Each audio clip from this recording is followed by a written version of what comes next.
Sejak akhir 1980-an hingga pertengahan 1990-an terjadi peningkatan signifikan yaitu pemogokan liar di kawasan industri seperti Tangerang dan Bekasi. Nah, aksi ini muncul karena SPSI dianggap tidak merepresentasikan kepentingan buruh secara nyata.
Nah,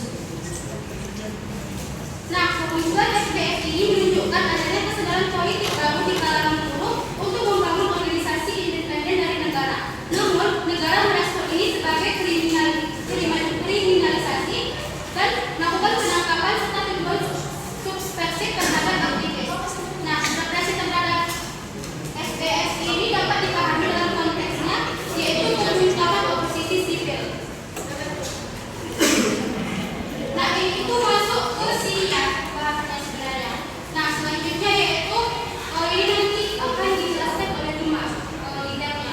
Selanjutnya yaitu yang terakhir.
buruh seperti mogok kerja, demonstrasi dan pembentukan serikat independen dalam melemahkan legitimasi politik dan stabilitas ekonomi Orde Baru.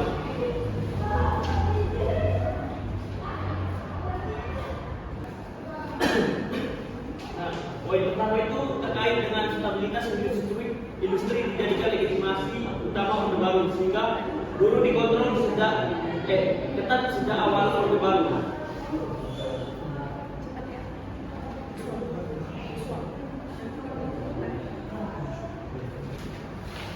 Yang dimana seperti memogokkan protes dan pembentukan serikat pekerja otonom, termasuk diantaranya langkah-langkah buruh yang secara signifikan melemahkan legitimasi politik dan utama dan menggoyahkan perekonomian Orde Baru, sehingga stabilitas nasional menjadi landasan utama legitimasi pada tahun-tahun awal kepemimpinan Soeharto yang meliputi seperti ketertiban sosial serta stabilitas industri dan keamanan politik. Nah, jadi karena pengalaman sebelum tahun 1965 menunjukkan bahwa gerakan buruh dapat menjadi kekuatan politik yang kuat. Nah, jadi negara memandang kerja sebagai kelompok yang perlu dikendalikan dari pemerintah. Jadi semua jenis organisasi buruh seperti independen dilakukan secara brutal oleh Orde Baru, terutama setelah serikat pekerja yang berafiliasi dengan komunis disingkirkan dari politik. Dan yang kedua itu terkait dengan sistem serikat tunggal dan hubungan industrial Pancasila HIP yang disingkat dipakai untuk meniadakan hak mogok serta membatasi keterbatasan buruh. Jadi Orde Baru menciptakan serikat pekerja tunggal yang disetujui dengan negara untuk memperkuat kontrol terhadap buruh sebagai satu-satunya organisasi buruh yang sah. Federasi Buruh Seluruh Indonesia atau FBSI didirikan pada tahun 1973, kemudian berganti nama menjadi SPSI dan selanjutnya menjadi SPSI pada tahun 1974. Nah, negara juga melambangkan Pancasila Industrial Relations atau disebut AIP tadi, yang sangat menekankan persatuan dan persahabatan di antara karyawan pengusaha dan pemerintah. Mogok kerja juga dipandang dalam konteks ini sebagai perilaku konfrontatif yang bertentangan dengan Pancasila. Soeharto bahkan menyatakan bahwa tidak ada tempat untuk konfrontasi legitimasi gerakan buruh otonom yang dihancurkan secara struktural dan ideologis oleh negara. Dan yang poin yang kedua itu ada terkait yang dimana pada peningkatan drastis mogok kerja sejak akhir 1970-an membuktikan bahwasanya stabilitas Orde Baru mulai rapuh. Jadi sejak aksi mogok mulai meningkat pada akhir tahun 1970-an, aparat negara kontrol Orde Baru tidak sepenuhnya efektif. Hingga akhir tahun 1970-an biasanya hanya sedikit lebih dari 35 aksi mogok setiap tahun. Namun kenyataannya pada tahun 1979 angka ini meroket menjadi 72 aksi. Jadi jumlah aksi mogok tahunan meningkat menjadi lebih dari 100 pada tahun 1980-an dan 1981 dan kemudian menjadi dari 200 pada tahun 1982 dan peningkatan ini menunjukkan bahwa ketidakpuasan buruh semakin luas dan semakin sulit untuk dikelola sehingga meningkatnya aksi mogok menimbulkan ancaman yang signifikan terhadap reputasi rezim Orde Baru sebagai pemimpin yang mampu menjaga ketenangan dan ketertiban di negara tersebut dalam kerangka politik dan Orde Baru. Nah, poin yang ketiga itu terkait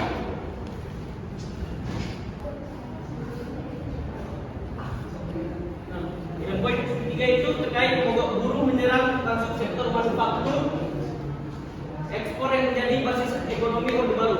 Jadi karena pemogokan terjadi di sektor industri manufaktur ekspor yang merupakan fondasi ekspansi ekonomi Orde Baru. Jadi pemogokan tersebut menjadi semakin keras seiring berjalannya akhir tahun 1980-an dan awal 1990-an. Dan jumlah pemogokan telah kembali ke tingkat sebelum tahun 1995 pada tahun 1990 dengan fokus pada sektor tekstil, alas kaki dan pakaian. Bahkan perusahaan tekstil dan pakaian menyumbang lebih dari 74% dari pemogokan kerja di Jawa Barat pada tahun 1991. Dan karena pemogokan tersebut mengganggu sistem distribusi industri serta menghambat produksi ekspor dan meningkatkan kekhawatiran investor tentang stabilitas sosial. Dan yang keempat itu terkait dengan aksi demonstrasi yang dilakukan oleh buruh.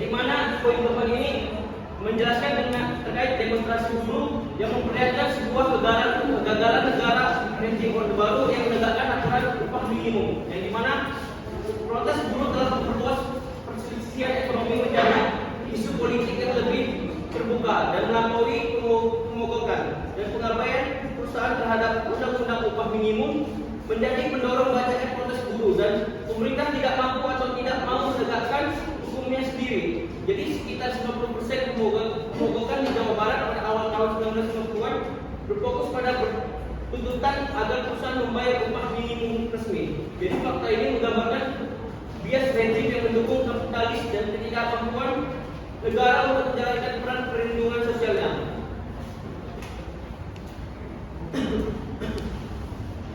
Selain itu juga ada terkait peristiwa Medan.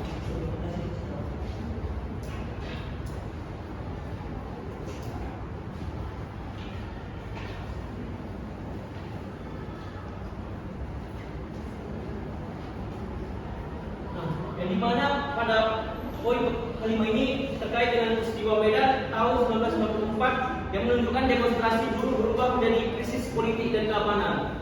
Nah, dimana ketegangan mencapai puncaknya ketika protes buruh berubah menjadi kerusuhan sosial media, sosial massal seperti yang terjadi di Medan pada tahun 1994-an dan serangkaian kerusuhan buruh yang disertai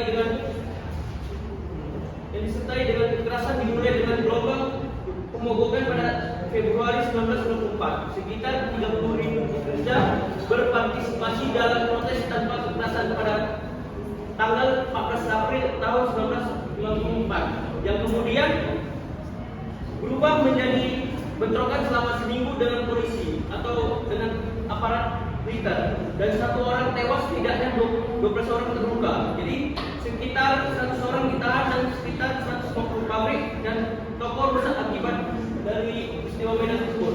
Nah, insiden peristiwa Medan ini juga menunjukkan bahwa perselisihan buruh telah berkembang dari masalah hubungan tentang industrial menjadi ancaman sosial politik yang mengungkapkan keterbatasan otoritas negara. Nah, itu saja yang bisa saya sampaikan terkait gerakan dan peran-peran aksi buruh. Kemudian materi saya mengenai kontribusi gerakan buruh, gerakan mahasiswa, serta kelompok pro-demokrasi dalam proses reformasi 1998. Nah, di sini kontribusi gerakan buruh itu dapat dianalisis dalam 3 dimensi utama, yaitu sosial, ekonomi politik, dan legitimasi politik.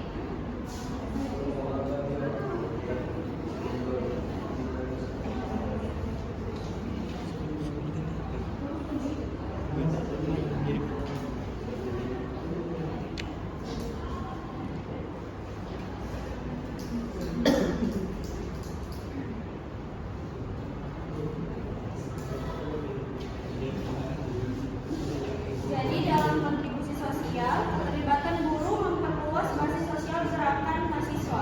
Ketika mahasiswa melakukan aksi demonstrasi besar-besaran, buruh di kawasan industri juga melakukan aksi protes terhadap kebijakan pemerintah dan kondisi ekonomi yang buruk. Dalam perspektif Berger, perubahan politik tergantung pada konfigurasi hubungan kelas dalam struktur kekuasaan yang lebih luas. Dan masuknya buruh ke dalam gelombang protes memperlihatkan bahwa kritis tidak lagi bersifat elitis, tapi telah menjadi krisis sosial yang melibatkan kelas pekerja. Kemudian kehadiran buruh dalam aksi-aksi reformasi memberikan legitimasi sosial yang lebih luas terhadap tuntutan perubahan. Kemudian kontribusi ekonomi.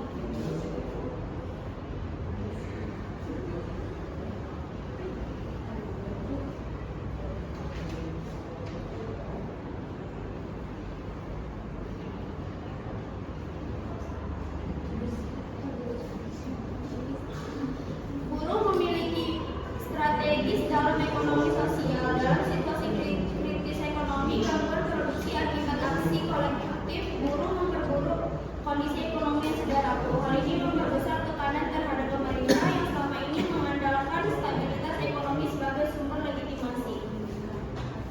Berger menunjukkan bahwa keberhasilan pembangunan ekonomi Orde Baru menjadi dasar legitimasi politiknya. Ketika stabilitas ekonomi runtuh dan kelas pekerja menunjukkan resistensi, maka fondasi legitimasi tersebut semakin melemah. Kemudian kontribusi legitimasi.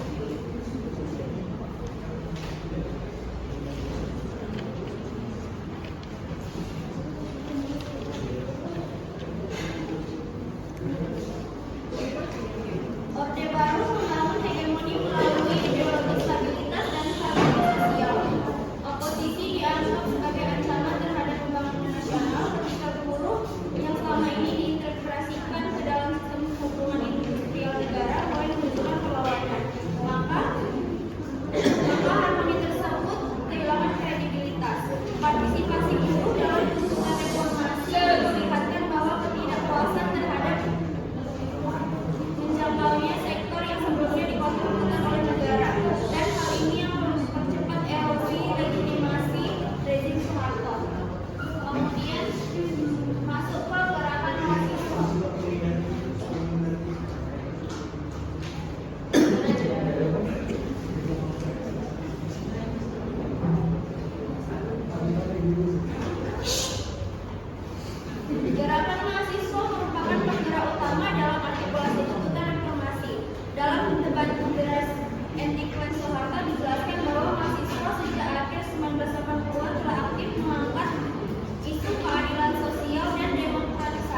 LSM, aktivis HAM, jurnalis,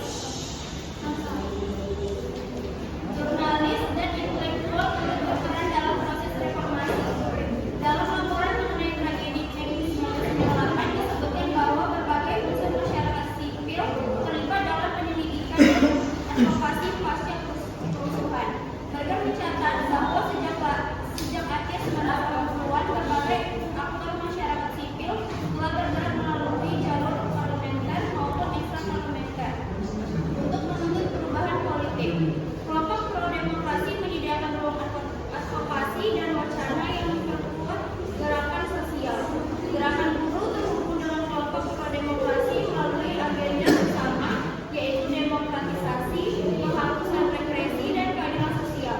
Keterkaitan ini memperlihatkan terbentuknya koalisi masyarakat sipil yang lebih luas dalam menghadapi rezim Orde Baru. Selanjutnya, saya akan membahas tentang bagaimana latar belakang munculnya gerakan suara Ibu Peduli sebagai bentuk perlawanan terhadap dan peraktik terhadap gerakan Orde Baru.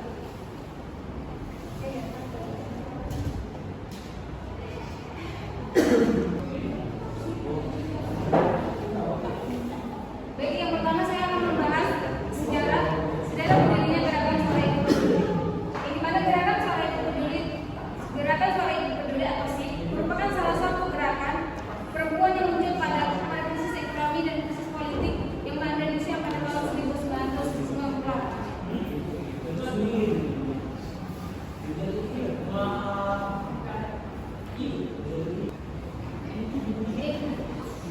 Yang dimana menjelang berakhirnya pemerintahan Soeharto. Gerakan ini lahir sebagai bentuk kepedulian para perempuan, khususnya ibu, terhadap penderitaan rakyat akibat krisis ekonomi yang semakin memburuk, dan juga kemunculan gerakan ini tidak terlepas dari kondisi sosial politik pada masa Orde Baru yang menempatkan perempuan dalam posisi terbatas. Dan juga negara membentuk ideologi baru, yang dikenal sebagai ibu negara. Selanjutnya latar belakang munculnya gerakan suara Ibu Peduli. Gerakan suara Ibu Peduli itu muncul sebagai salah satu bentuk perlawanan perempuan terhadap kekuasaan Orde Baru yang otoriter yang tidak adil. Pada masa pemerintahan Soeharto, negara memiliki kontrol yang sangat kuat terhadap kehidupan masyarakat, termasuk perempuan. Negara tidak hanya mengatur kehidupan politik dan ekonomi, tapi juga mengatur peran sosial perempuan melalui ideologi yang disebut sebagai feminisme negara. Feminisme negara merupakan konsep yang menempatkan perempuan terutama sebagai ibu dan istri yang bertugas mendukung keluarga dan negara dalam konsep ini, perempuan tidak dipandang sebagai individu yang memiliki hak politik secara mandiri, tetapi lebih sebagai pendukung suami dan pengurus rumah tangga. Selanjutnya ada krisis ekonomi.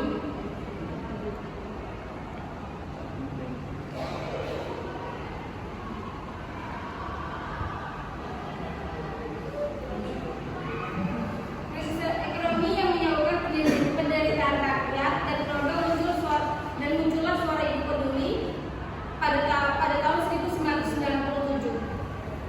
Krisis ini menyebabkan kenaikan harga kebutuhan pokok, meningkat kemiskinan dan memburuknya kondisi kehidupan masyarakat. Para ibu merasakan dampak krisis secara langsung. Mereka bertanggung jawab dalam memenuhi kebutuhan keluarga, termasuk makanan dan kesehatan anak-anak. Krisis ekonomi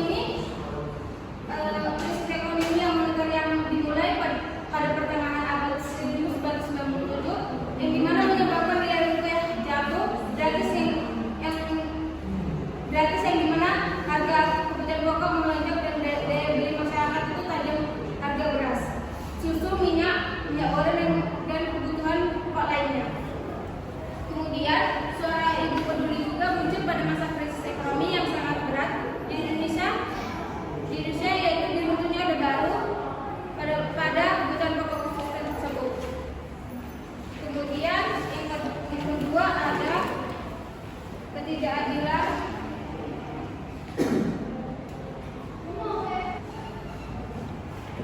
dan selanjutnya adalah ketidakadilan dan penindasan kepada pemerintahan Orde Baru. Selama masa Orde Baru, pemerintahan menerapkan sistem yang otoriter dan represif, di mana negara membatasi kebebasan masyarakat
menekankan dokumentasi dan serangkaian sosial.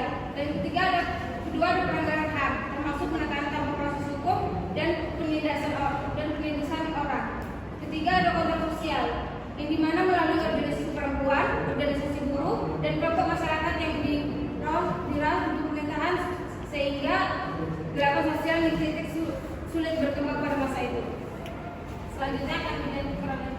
Oke, selanjutnya di sini saya akan menjelaskan tentang peran dan kontribusi suara ibu peduli dalam mengkritik, menantang serta membuka praktik kejahatan dan ketidakadilan yang terjadi pada masa Orde Baru.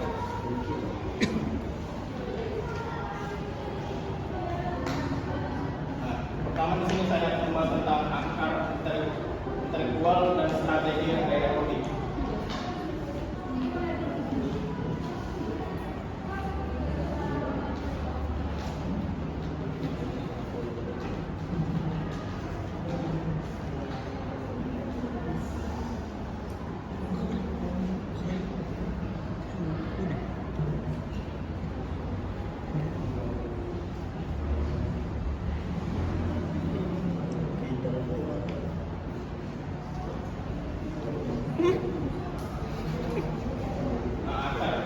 Akar intelektual suara ibu peduli atau SMP ini tertanam kuat di jurnal Yayasan Jurnal Perempuan.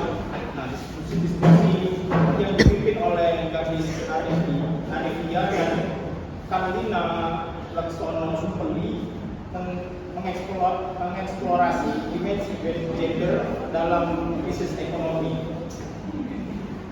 Nah,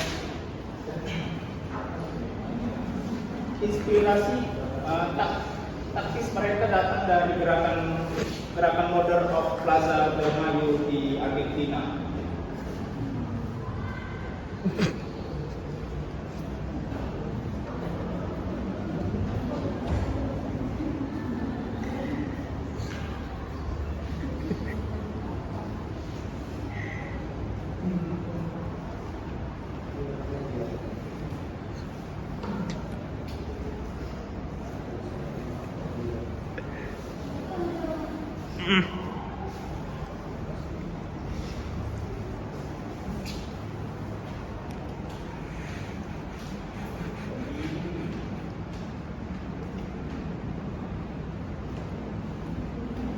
Nah, mereka menyadari bahwa simbol kehidupan ini dapat menjadi senjata politik yang menentukan represi para aparat ataupun para militer pada saat itu ya.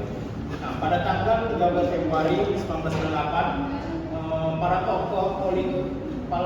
tokoh seperti Mira Diarsi, Julia Surya Kusuma dan Tati Krisnawati menantang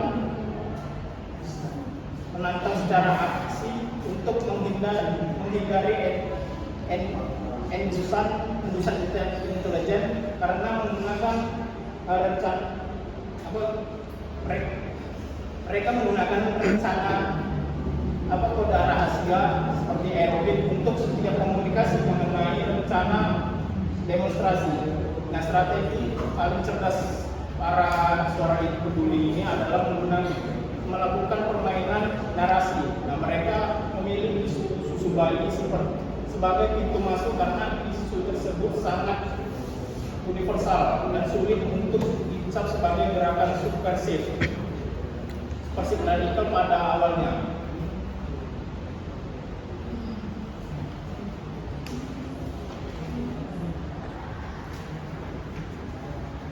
Selanjutnya ada karakter perlawanan di bundaran HI.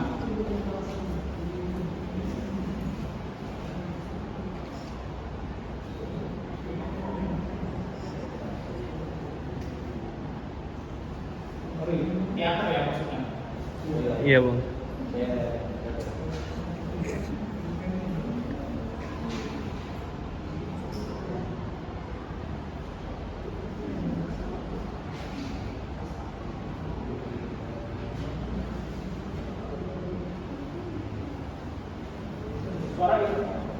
Suara Ibu Peduli tidak langsung melakukan aksi konfrontatif. Mereka mengawali dengan bazar susu murah pada 20 Februari 1998 guna membangun empati publik.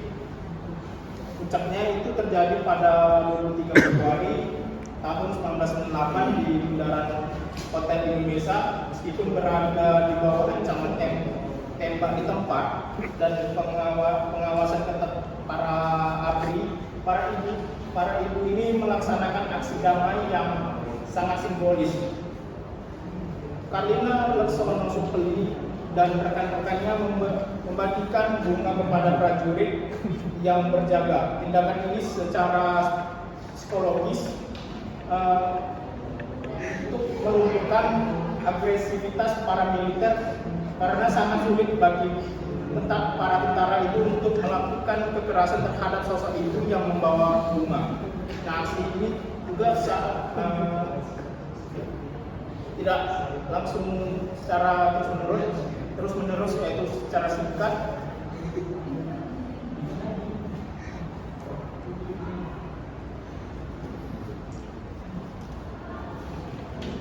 Selanjutnya itu ada persidangan dan delegitimasi hukum negara.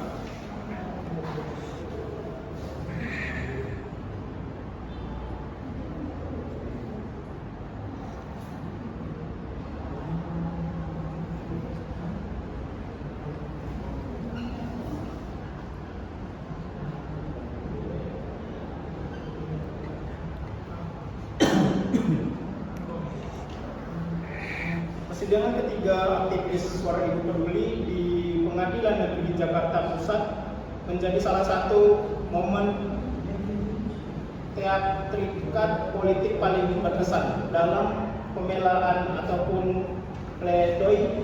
Mereka menarasikan mengenai hak dasar anak diubah menjadi kritik terhadap kegagalan kepemimpinan nasional. Mereka berargumen bahwa tidak berhak mendukung ibu-ibu yang berjuang demi gizi anak di saat elit kekuasaan melakukan praktik KKN, yaitu korupsi dan nepotisme yang merusak ekonomi di negara Republik Indonesia pada tahun 1998. Nah, vonis hakim yang menjatuhkan denda Rp2.250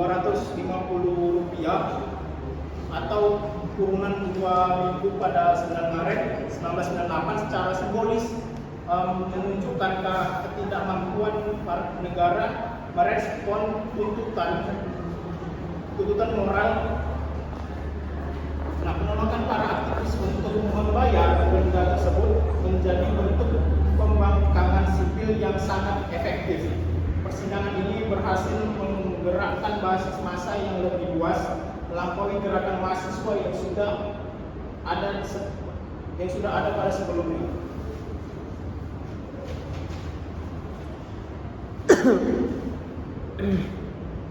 Nah, selanjutnya itu logistik pelawanan reformasi.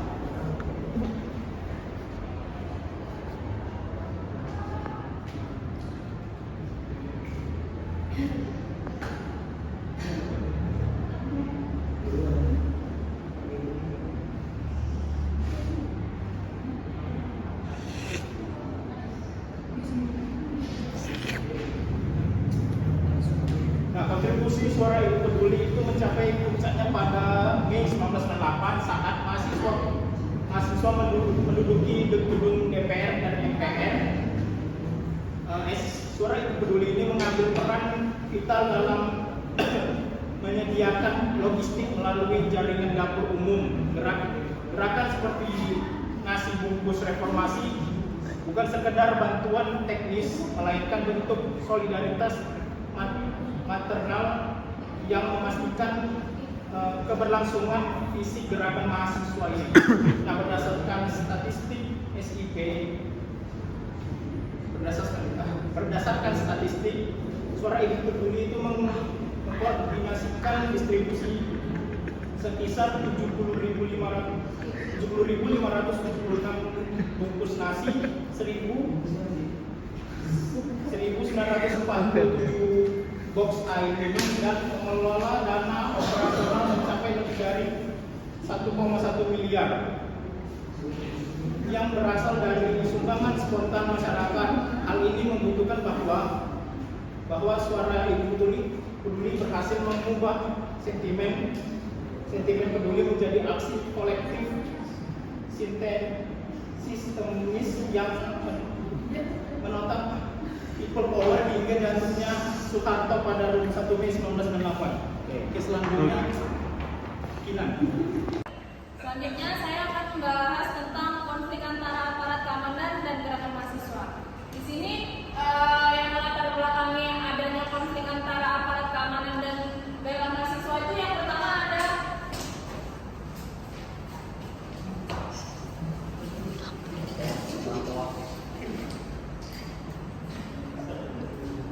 ada krisis moneter pada tahun 1997. Yaitu ada 3. Yang pertama itu harga kebutuhan pokok melambung tinggi atau adanya inflasi. Kemudian yang kedua banyak perusahaan bangkrut atau adanya PHK massal. Kemudian kepercayaan publik terhadap kemampuan ekonomi pemerintahan Soeharto. Kemudian yang kedua itu ada kekecewaan terhadap hasil pemilu dan sikap MPR pada 1998.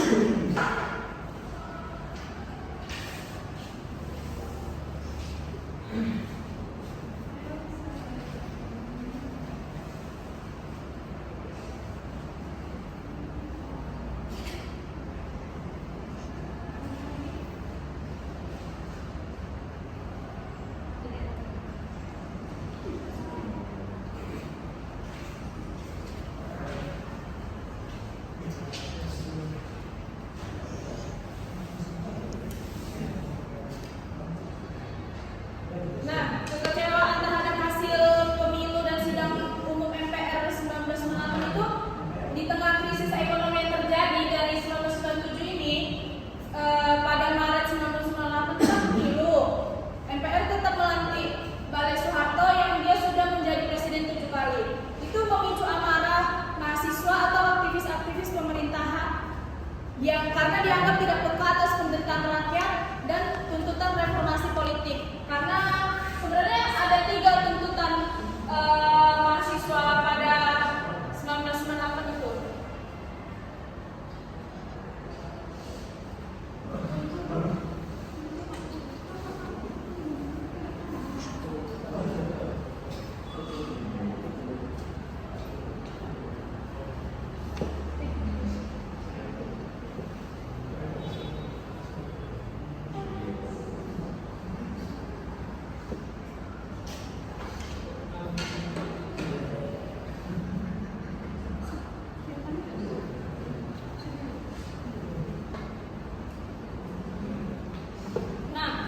Pada demonstrasi 1998 itu ada tuntutan. Yang pertama itu turunkan harga sembako karena pada saat itu kan ada krisis moneter. Kemudian penghapusan KKN, kolusi dan nepotisme. Kemudian mundurnya Soeharto. Nah, pada hari itu ribuan mahasiswa Trisakti itu melakukan orang tuh mau demo ke gedung-gedung MPR atau DPR. Tapi mereka dihadang oleh Brigade Polri dan TNI di depan kantor Wali Kota Jakarta Barat. Setelah negosiasi, masa mahasiswa sepakat untuk mundur kembali ke kampus. Namun saat proses mundur tersebut terjadi provokasi yang diikuti dengan tembakan dari aparat. Nah, tembakan itu menewaskan 4 mahasiswa Trisakti.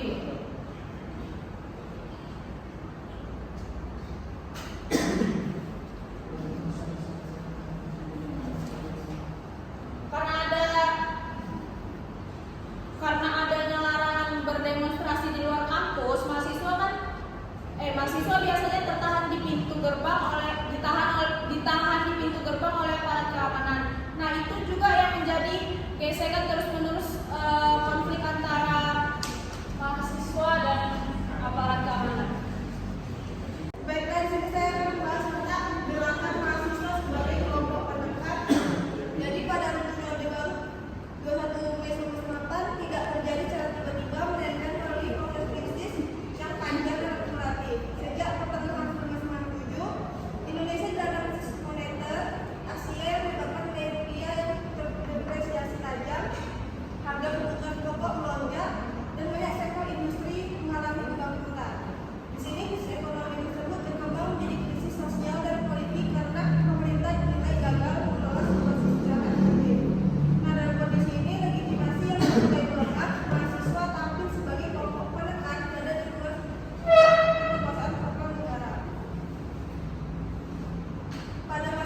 itu, ruang oposisi politik sangat terbatas. Kontrol negara terhadap kehidupan kampus, media, dan organisasi sosial membuat kritik terhadap pemerintah sulit disalurkan melalui jalur formal. Oleh karena itu, gerakan mahasiswa berperan sebagai kekuatan moral dan membangun publik dan mobilisasi masyarakat. Sejak awal 1998, demonstrasi mahasiswa di berbagai kota membawa tuntutan reformasi politik dan penghapusan praktik KKR. Puncak eskalasi terjadi setelah peristiwa tragedi Trisakti yang semakin memperkuat tekanan moral dan politik terhadap rejim. Lalu yang kedua ada pembentukan